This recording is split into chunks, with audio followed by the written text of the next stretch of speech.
but we are at the top of the hour. So I'm going to start slides to show Len. So if you want to show your slides, you can, or we can jump to Florida's slides. Yeah, I have been sharing mine, so I think we're probably good. Great. Okay, so Florida, you can go ahead and take the share, and well, as I introduce y'all.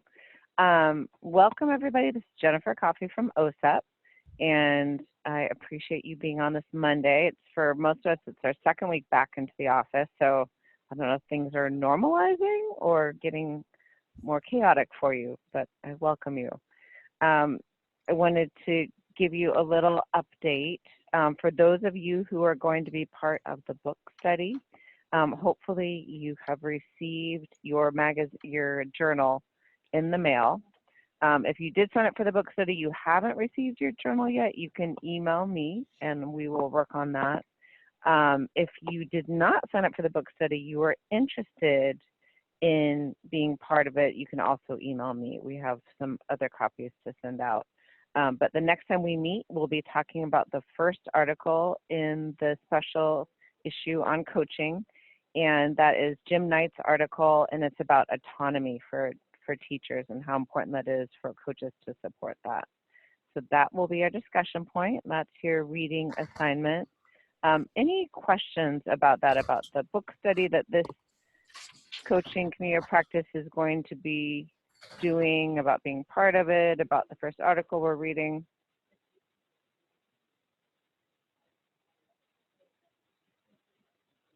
Jennifer, Okay. where's the best place to see the current schedule? The schedule of what we're going to cover? Of meetings. Of meetings. That should be on your calendar. Len sent it out. It's Monday, once a month Monday. And unless there's a holiday, it's typically it's the second Monday, right, Len?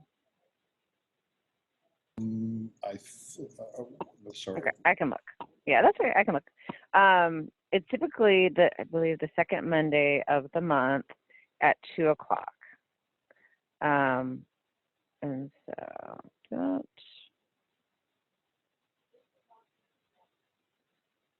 just checking to make sure it's, because it might have usually been the first.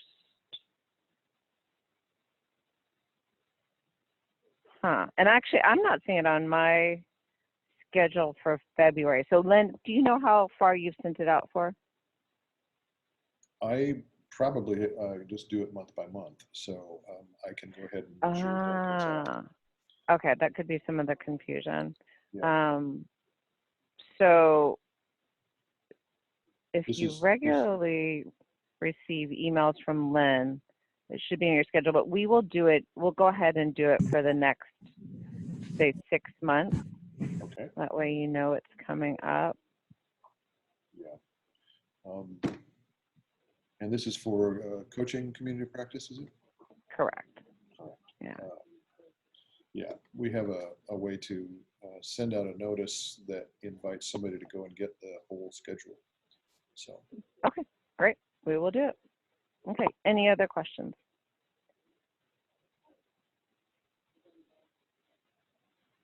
Okay, so I'm going to go ahead and introduce our speakers and turn it over to them. This is our Florida CIDIG team, and if you were part of the CIDIG National Meeting this month, they had a few different presentations and just really nice variation on what they have covered for us in the past. I don't think we've ever heard them speak about district capacity coaching. And how this came up was I was at the Learning Forward conference and went to a session done by the Florida MTSS team, or a couple people from the Florida MTSS team, Amanda March being one of them. And she said, you know, you should really learn a little bit more about what Peg and other team members from the Florida CIDIG are doing with their capacity coaching. And I said, I would love to hear it. And so I reached out to Peg, and of course she was kind enough to say that she could do it, and the rest of her team members were willing to do it. And I think this is an important topic that, you know, we've maybe covered a little bit, but what haven't gone in depth. And certainly sustainability should always be a big part of the conversation, both when you're writing your application and you're thinking through what that's going to look like, when you're entering into agreements with the participants in your professional development, how are they going to sustain the practices? When you're thinking about, as your project starts to come to a close, what's that sustainability going to look like? What are you leaving behind? And so creating the district capacity and coaching that district on how to continue that capacity is really critical. So Janice, Elaine, and Peg, thank you so much for being with us, and I'll turn it over to you.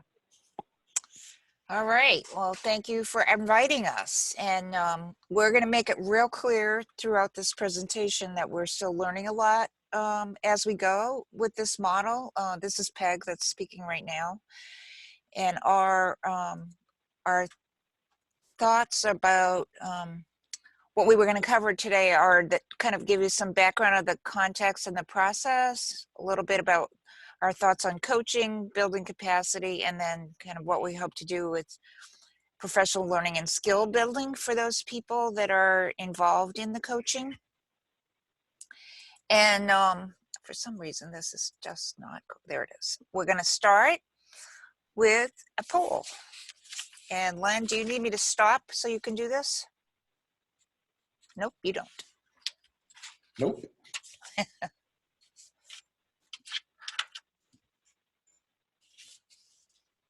So if everybody can respond to the poll.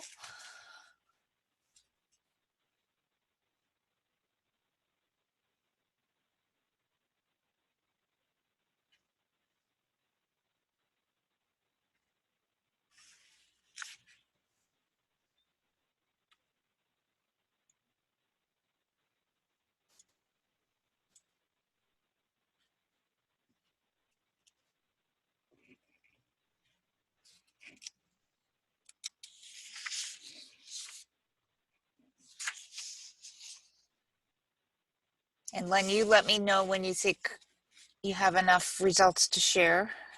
Well, I've got 86% of us, so I might wait a few more seconds.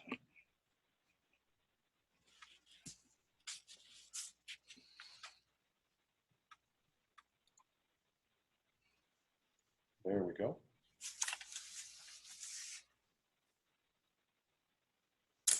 Okay. No surprises. I think all of us in Florida would say ditto. Yeah, the turnover is really very challenging.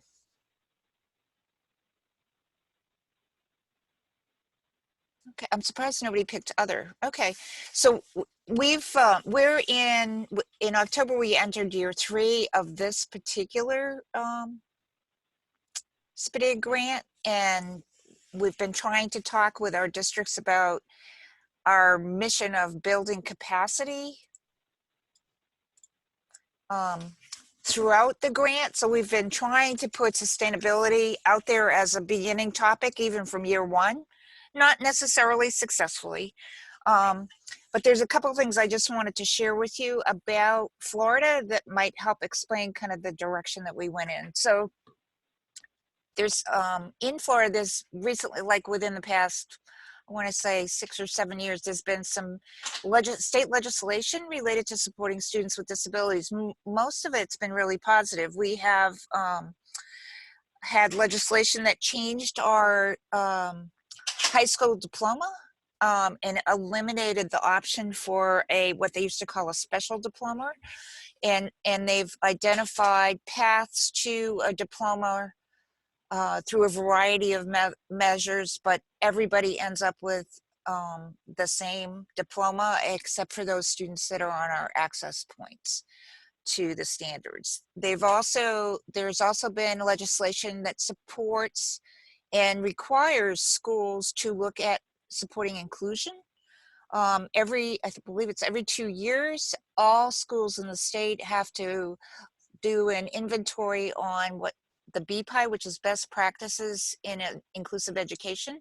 So there's been a real strong support for including students with disabilities in all traditional classrooms. And then there's also been a lot of work done looking at post-secondary, and we have established what's called the Center for Students with Unique Abilities at the University of Central Florida, with tuition support available for students with intellectual disabilities to encourage universities throughout the state to establish post-secondary comprehensive programs for students with intellectual disabilities in a lot of the colleges, tech colleges, and even the universities. The other thing about Florida is we don't have what a lot of states have, and I call them intermediate units, where there's some kind of a regional support for schools and districts. So in Florida, you have the state level and then you have the district level, and we're heavily district-based management. Two other things is 3 of the 10 largest school districts in the country are in Florida, and the sizes of our district are very, very varied. Our smallest district has 2 schools. Our largest district has 392 schools. So it's very different district to district as we've been working to install the Check and Connect and SIM, which is what our SPDIG is all about.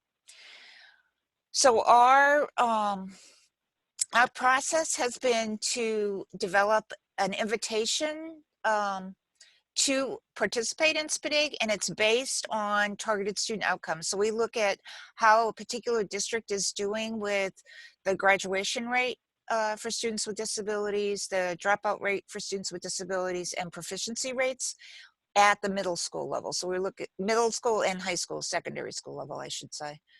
What happens is once a district has been identified based on those targets as a district that might need some support, superintendent is invited to apply. When they apply, they identify a team we call a district implementation team.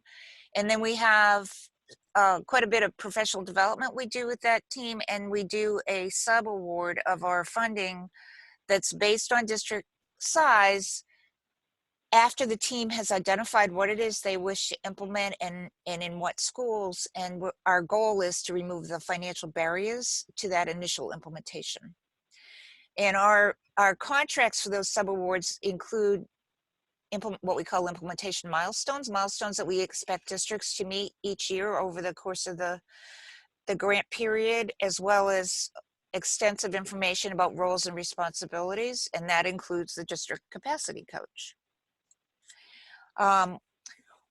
In thinking about sustainability, we've had several districts really struggling to meet some of those implementation milestones.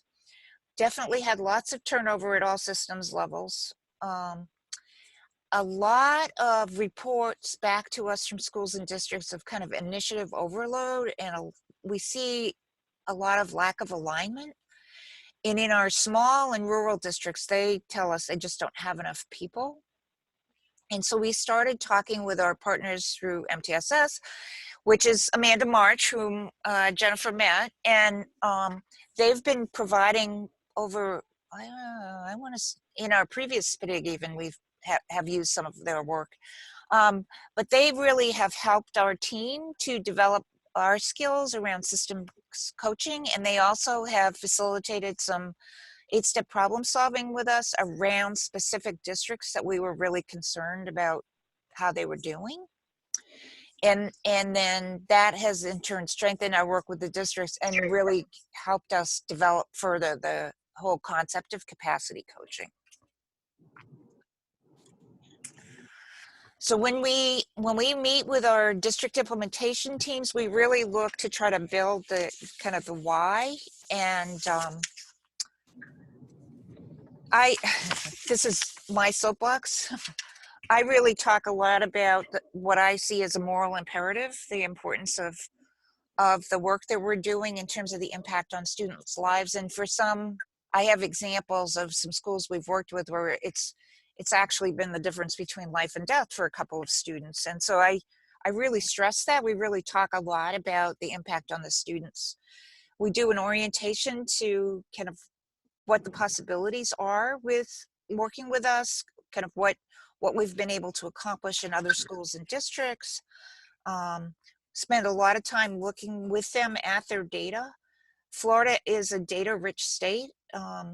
We have online portals where we can pull a lot of data that's available to the public, and we kind of copying from early warning system people, we pull all the data on their middle and high schools and color code it to help them kind of prioritize where they want to focus, both in terms of, are they wanting to focus on proficiency? Are they want to focus on graduation rate?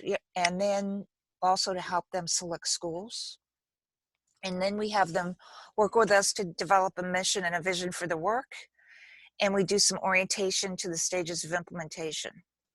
And then from there, we really develop a plan and really help them to take responsibility to monitor how they're doing with implementation.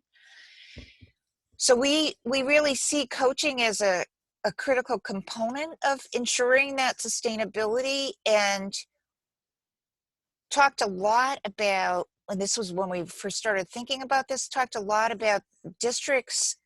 Each district looks different in terms of how they might be able to respond to provide coaching, and really talk about seeing coaching as a cluster of different functions rather than a person, which has helped some of our districts, especially the smaller ones, be a little bit more comfortable that this is not necessarily a position that they somehow have to come up with the funds to support, but there may be a lot of people on their team that are already fulfilling some of those functions.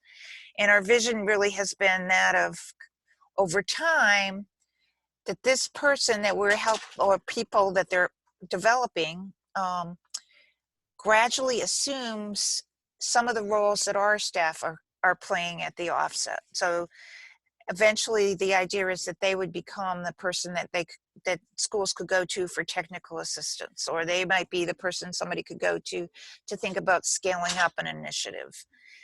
And then we really relied heavily on a practice profile about coaching that Ohio SPDIG developed in like 2015. We edited it and identified critical components of what we wanted to see in a capacity coach. And what you're seeing on the screen now is those competencies that we've identified as what we want to have people develop as they assume more and more responsibility for the capacity coaching.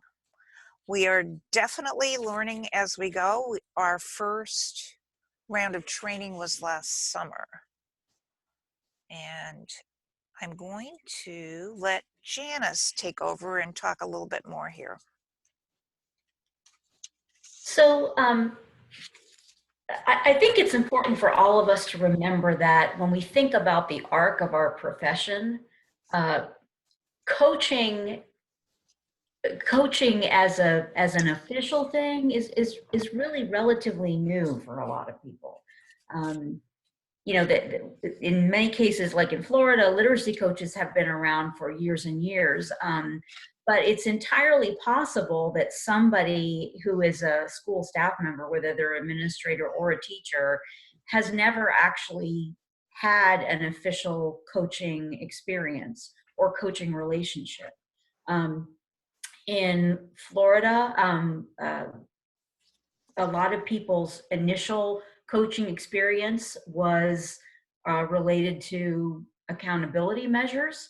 And so there can be a little bit sometimes of a negative connotation around coaching, or just not a lot of clarity about what coaching actually is as it's designed to be, versus some things that coaching should not be, aka spying for an administrator. And so a lot of our work is around helping to build a positive definition and a positive connotation for coaching. And as Peg said, coaching as something that everybody does, rather than it being associated specifically with a person. So, and I'm sorry, how do I move to the next slide? Can I just do that from mine? Thank you. So one of the things that we had to think about when we were designing what we would want capacity coaches to do, and thus what kind of professional learning we would need to provide for them, is to think about the current role that they play. So a lot of the folks that may provide some of the capacity coaching, particularly those that are associated with the strategic instruction model, which is the arm of the project that I work on, many of them are classroom teachers, or they may be department chairs, or they may even be coaches, but they spend most of their time working with the notion of educational practices. And so this graphic right here is one that we actually also use when we are building our district implementation teams and bringing them up to speed, because we talk about the need to also, for leadership to address the supporting infrastructure. And so we need the capacity coaches to be able to speak to what supporting infrastructure looks like for the initiative around which they're coaching. And for a lot of our folks who have come out of the classroom, where that's their sort of frame of reference, we knew that we needed to provide a lot of learning around supporting infrastructure, systems coaching. And so much of the PD that we have designed is really to help people look at something from a systems level versus a classroom level. And so we really see that the capacity coaching is really going to involve two different types of coaching. Coaching systems and coaching people. Now, obviously, people are part of systems, but in terms of looking at whether or not there's a framework or a structural issue that needs to be addressed versus the kind of coaching, like instructional coaching, that I have a lot of experience with. So one of the things that we talk about is the complexity of change. And we look at all of the different factors that need to be in place for change to be successful. And we also really talk a lot about what is a system. So when we talk about systems coaching, what do we mean by a system? What are all the pieces that are involved? And as Peg mentioned earlier, Amanda March and the PSRTI project have really supported us in supporting folks around that. And they even provided some of the professional learning in the first round that we did with our capacity coaching folks. One of the other things that we are really encouraging is for them to have deep initiative knowledge. And in particular, to be able to be the person who can say, hey, as we're thinking about sustaining this initiative, these are the things that we've seen that have made the difference between people implementing successfully and not implementing successfully.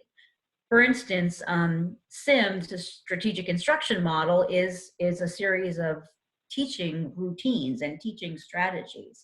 And so we know that when folks are learning to do something new, instructional coaching is really important, oftentimes makes a difference between the degree to which they implement even initially, and thus the likelihood that they'll continue to implement, and that we can continue to coach them and move them in terms of proficiency with whatever it is they're implementing.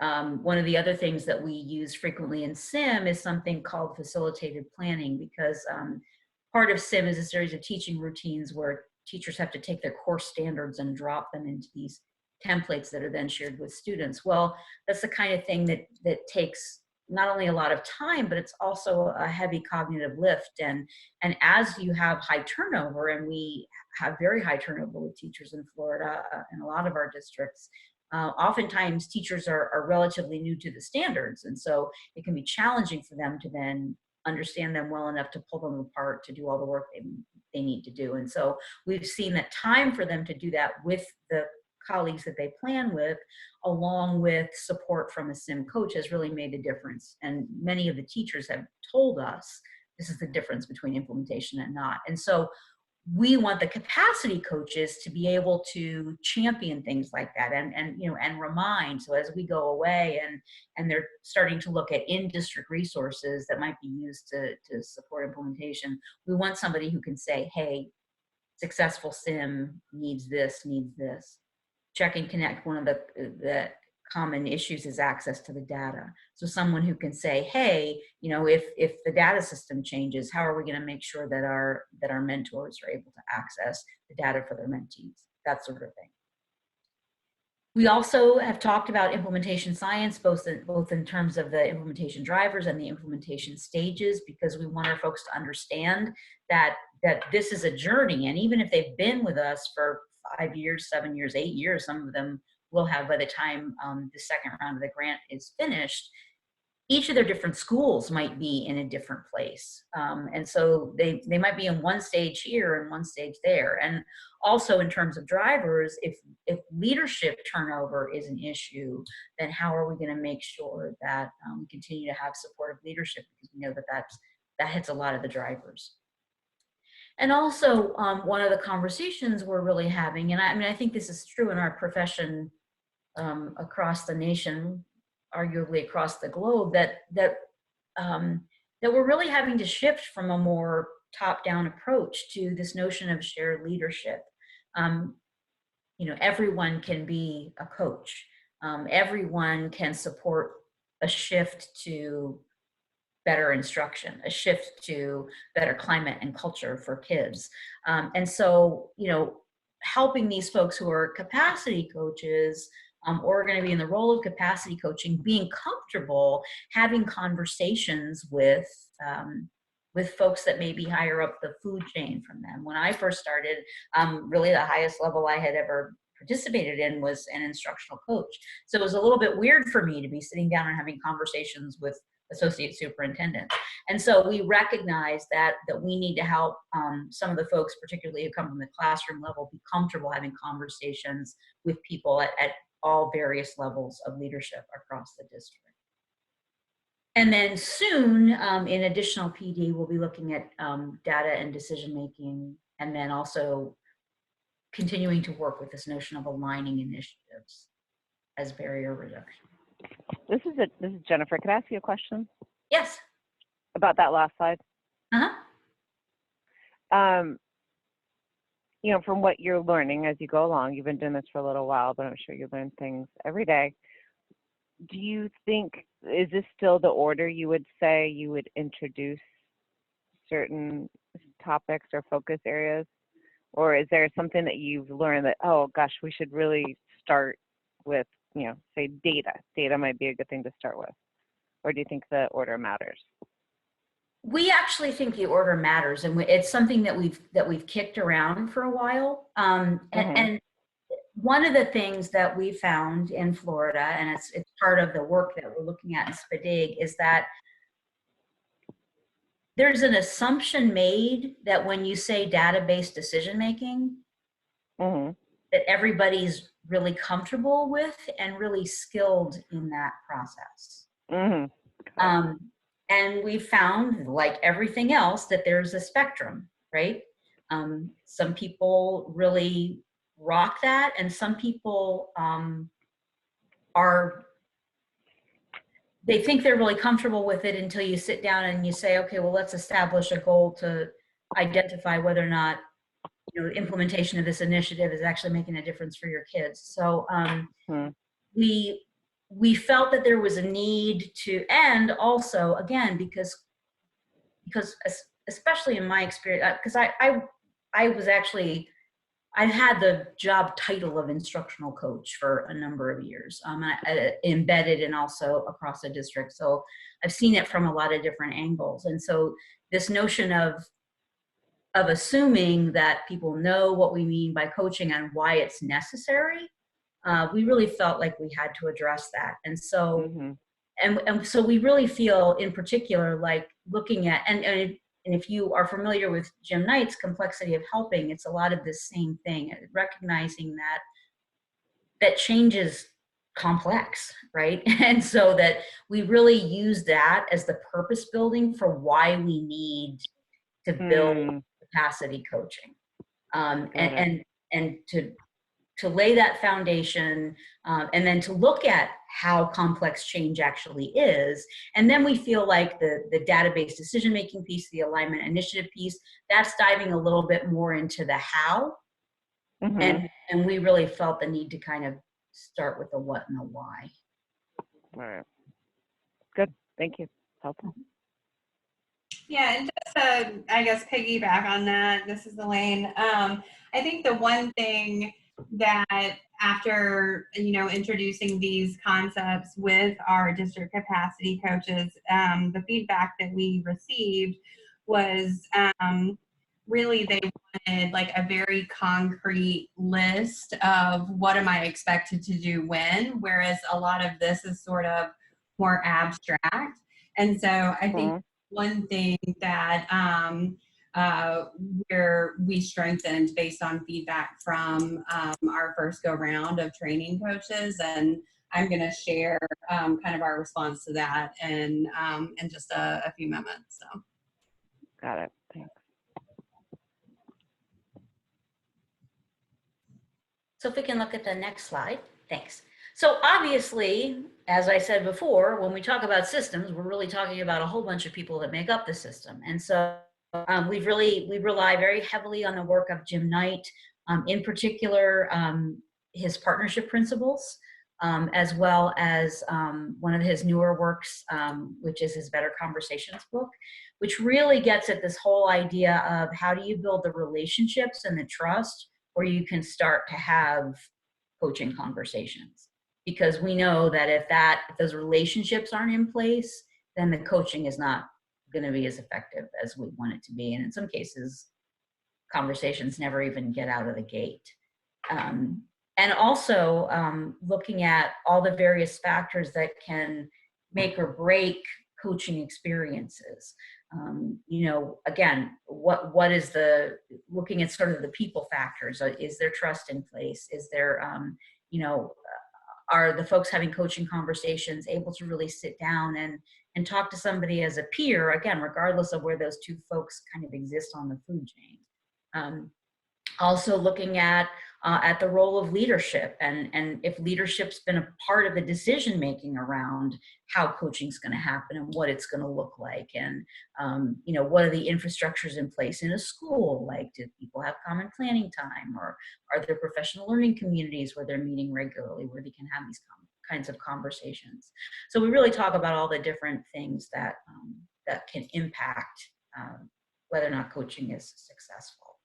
And then one of the things that we did after the first round of professional development was really ask people, okay, when you look at this practice profile, when you look at what we've talked about, what do you feel like are your most pressing needs in terms of professional learning? And so some of the things that we got was working with adults. Because again, a lot of these folks that come out of the classroom, they've mostly worked with students. And so we know that there is some adjustment to working with adult learners. What is it like to give quality feedback, and the kind of feedback that actually moves people forward while maintaining the kind of positive relationships that we've talked about? And then again, on the strategic instruction model side of things, we ask our folks that are providing capacity coaching to also be able to provide instructional coaching, which is obviously a more specific form. So we, again, we're doing some specific work with them down the road from Jim Knight's work. And so the idea is getting people comfortable with the fact that if you want to move the needle, you have to work with all the individual people that contribute to the needle being moved. And that means that you have to be comfortable having difficult conversations in that process. And so we're doing a lot of that relationship building. Elaine? Okay. So in thinking about how we wanted to develop all of those competencies for our district capacity coaches, we realized that we really needed to have a rigorous plan for getting them where they need to be. So like Jana said, for some of our identified coaches, coaching is a new concept. And even when they have some of the skills that are needed, we felt it seemed obvious that some of them needed some coaching around how to feel empowered to kind of act in like a district leadership role. So we've designed a sort of a multi-pronged approach to the professional development that we're providing coaches over the next few years. And so what we have put in place so far, or putting in place, is 4 training institutes where we'll be face-to-face with coaches for a couple of days each summer. Of course, they're receiving ongoing feedback or ongoing coaching and technical assistance from our team throughout the process. We are beginning to develop a professional learning community, as well as developing a coaching playbook and a district developed sustainability plan. We'll have, and also we've developed a really concrete gradual release timeline in response to the feedback that we received at the first Training Institute. So I'm gonna just touch on each of those briefly. So, and Janice really covered a lot of what we covered in the first Training Institute and what we'll be covering in the second, which will occur this summer. And so, like I said, we got good feedback, but I think a lot of people were like, you know, the 2 main things that we learned was they really wanted a concrete list of tasks, like, okay, well, now what? Now what do I do? And then we also heard that they really felt like some of their district leaders should be a part of that training so that they kind of understood. And so in response to that, we developed the gradual release timeline and have also incorporated, I think, a half day of teamwork time for the next summer institute, where we will have a district implementation team join the coaches. And we're still figuring out exactly what will be covered, I think, during that time, but they felt like they needed district people there to kind of be aware of what they were responsible for doing. And so they felt like they would have the support they needed to do it. So we are, like I said, we're developing a professional learning community. And, you know, we know that just a few institutes isn't enough. And even though we're providing sort of individualized coaching of coaches, we think that having some focused attention on the core competencies over time through a PLC or a community of practice would be really beneficial. So our thoughts so far is that we're going to kind of start out slow, start out quarterly, hopefully by next year have the PLC meeting monthly, addressing you know, a topical focus based on a core competency each time, with the idea that, you know, we'll have more time to develop skills, but also create a space for discussing challenges and problem solving as they are starting to assume responsibilities that we're releasing to them. And then in addition, we've developed a base camp project for our coaches, where they'll have some resources, but would also be a quick and easy way to collaborate or communicate and problem solve with other capacity coaches across the state.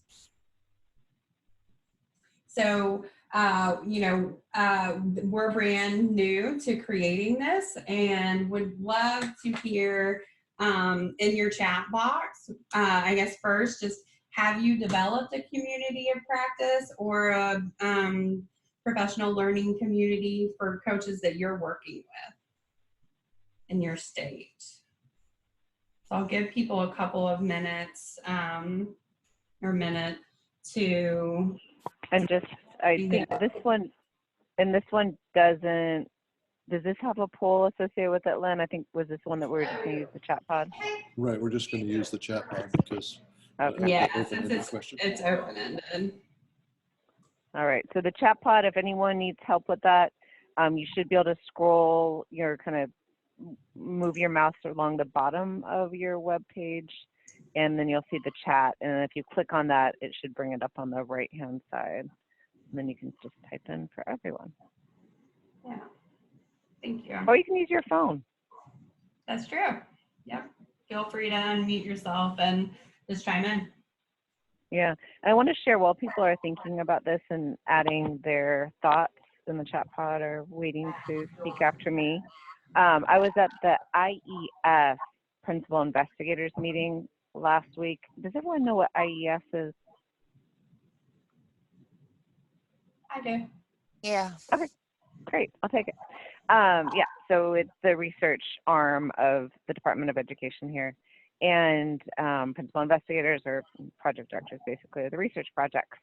And one of the things I was hearing, because I went to the professional development sessions, the dissemination sessions, but for the professional development sessions, when they were talking about communities of practice or professional learning communities, something that I heard there and I've been hearing elsewhere is that they can be effective if they're structured, and it's even to the point of kind of scripting things out when they're first starting and then maybe taking away some support, but giving people the time to actually do it.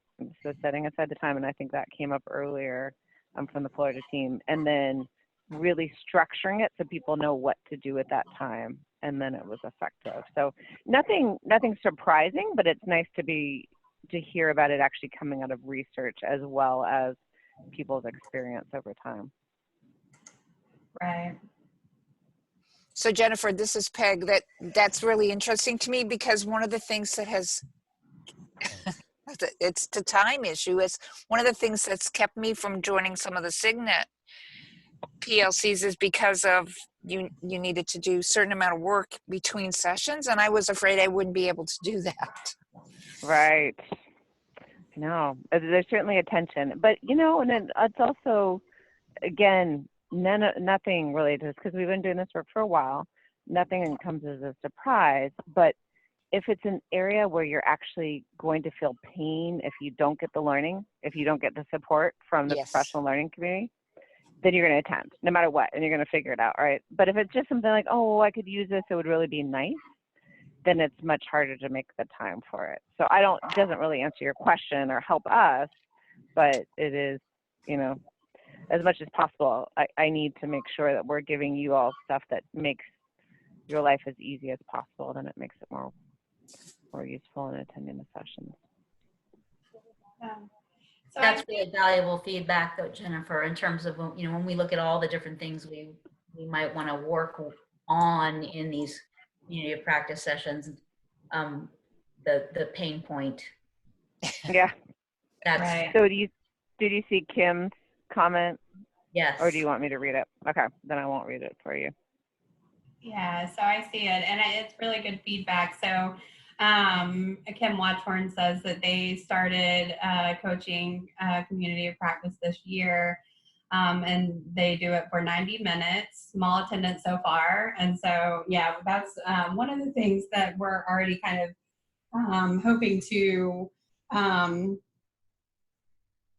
think about from the beginning, because I know we have a similar community of practice for our Check and Connect coordinators, and having good attendance is sometimes difficult, and I think it's really important for our community of practice, since a lot of it is kind of discussion based. So but 90 minutes shared learning portion so far, and using Google as the resource repository. And so then in Virginia, they have a Systems Coaching Institute, and where they implement, have them participate on site for a 101 and 102 session. So it's a 7-day training. And then Kim also says that she had monthly office hours, which served as sort of a community of practice, or PLC, which that's a great idea as well that I hadn't thought of.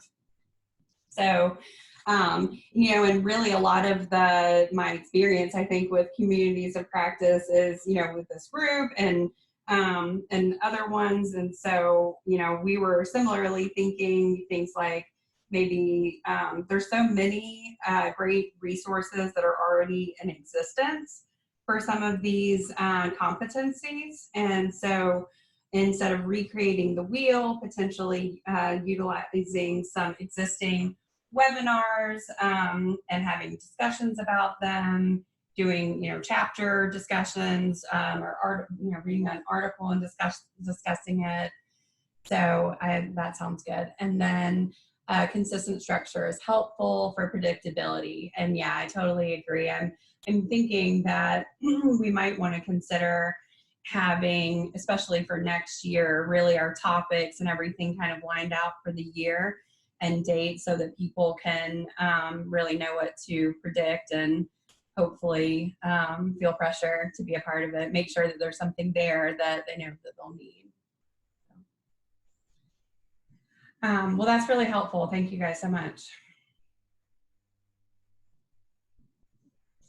And so like I mentioned, we decided that we also wanted to put together some sort of manual that coaches can refer back to. And then also that because we know turnover, and you know, it came up in the poll earlier, is such a big issue, our fear is we spend a lot of time developing, you know, a capacity coach, and then inevitably they take a different job or move on in some way.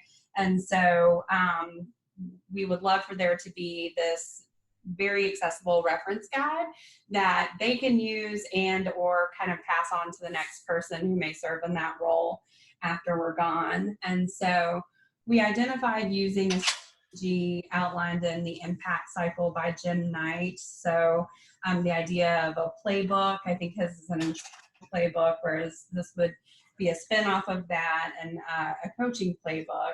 So I've listed the outline here. We're developing it now and hoping to have the first draft of it ready for our second summer institute.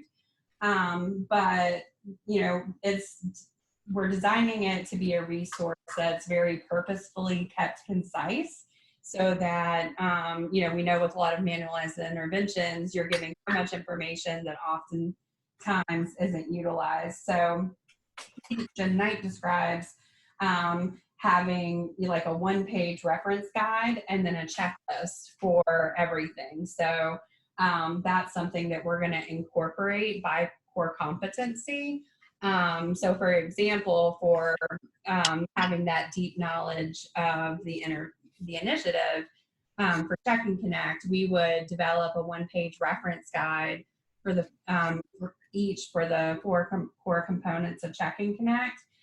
So we might have one on mentoring and then a checklist, and then a one-page reference guide on the check component and a checklist for that. And Sim is planning to do the same. I don't know, Janice, do you want to? Sure. So because SIM is, I mean, there's close to 20 content enhancement routines and 60 plus learning strategies, and different districts utilize different tools. And so the idea is, and you'll see on the screen that we know that we're going to develop district specific sustainability plans, and that will be drafted by the folks that are involved with capacity coaching. So they'll also be involved in identifying what are the most common SIM tools that are being used in the district, and to develop the one-page reference guide and a checklist each of those common routines or strategies. So it's going to be a pretty comprehensive playbook. Right. And then in addition, and I think this is such a critical piece, we will have a district-specific sustainability plan. So we know that because of, you know, kind of the vast differences in our districts that Peg mentioned, sustainability is going to look very different in one district versus another. And so one of the kind of first things in the first year or so that we're going to have our coaches do is actually develop a very district-specific sustainability plan that will become one of the sections in this playbook. And so then the last thing that we thought would be good to share is just how we've conceptualized the timeline of gradual release. So as I mentioned, we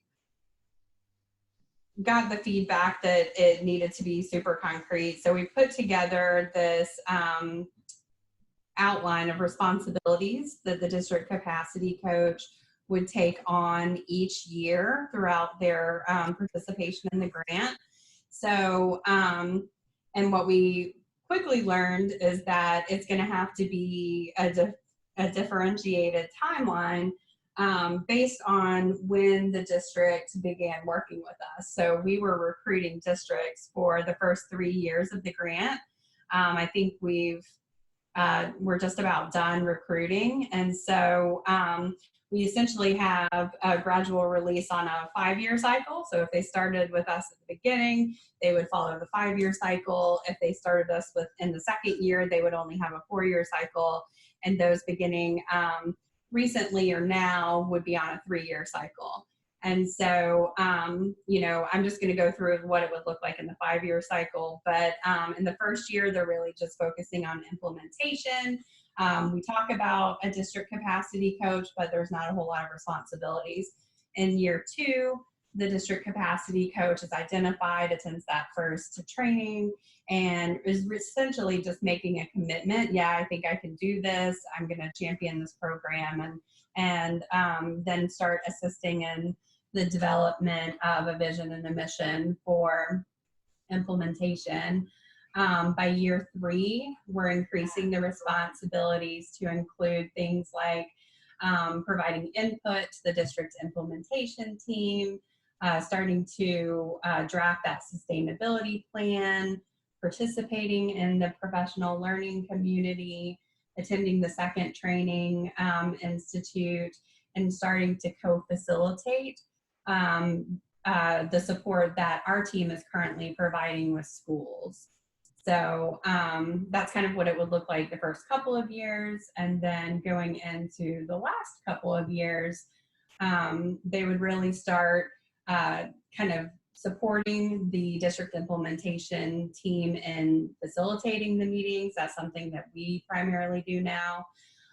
Start identifying what the professional learning needs or trainings that the district needs, putting in, advising on the budget, recruiting schools for scale up, stuff like that. And then by year 5, they would be almost acting in our role, just with us kind of behind and supporting them. So they would be facilitating implementation team meetings, as well as the school sites and progress monitoring and action planning, and supporting the implementation teams, looking at their data and kind of shoring up all of those process types.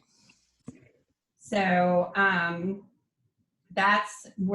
so we've put that together. We're going to kind of review it in depth with our capacity coaches here soon, and just think that it helps them, gradual release, having it be a systematic like this, I think is going to be helpful and responsive to the feedback that we received.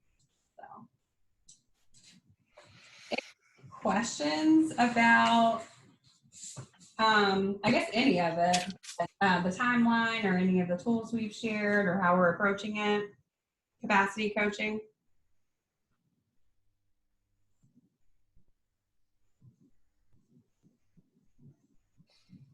Any suggestions for us for things maybe we haven't thought about? Yeah, definitely. That would be awesome. Well, and while people are thinking, I just also wanted to mention that Amanda March will be sharing during the March webinar, the March Directors webinar, not our coaching community practice, but the SPDIG Directors webinar. She's going to be sharing those systems coaching competencies and talking a bit more about MTSS. And she said she would love to have the Florida SPDIG team join as available as well. But I wanted to let people know that we get into those competencies that we heard a bit about today.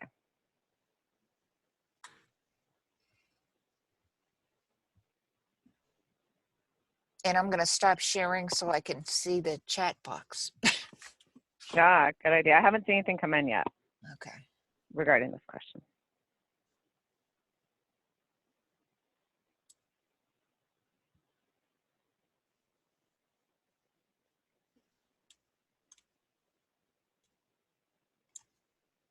And Florida team, just taking care of business while people are thinking. Do you all have the invite for the March directors webinar already in your calendar? If not, you can, I'll look for your names too, but I just want to make sure that you have it on your calendar just in case you are available and want to weigh in that day as well. Jennifer, this is Peg. I have it. I know Janice has struggled with getting on that list, so I'm not sure that Janice Okay. has, Let me check but on I her can then. forward it. And yeah, let's make sure she's on the list too. I'll take care of that. We also have a new person that I'm gonna reach out to Len to add. Oh, To good. that. So Okay. Yeah, and I see it, and I can attend. I'd be happy to attend. Okay, great. Yeah. And Janice, I do see your email on here, so Yeah. let me know if you don't see it in your. Okay. Okay. I usually do get the director ones, but Yeah. Okay.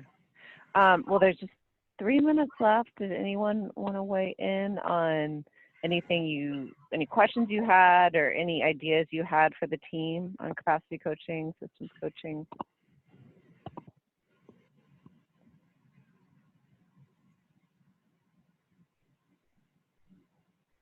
and I'll just offer that our districts all really feel like this will be essential for them to have. And so part of our challenge as our SPDIG team is really trying to think about all the different ways that it might look and how we can differentiate for districts to support them in making sure it actually happens. So we'll probably have more to say about that in the next year. Excellent. Love to hear about it. All right. Well, we are right about, we just have a few more minutes.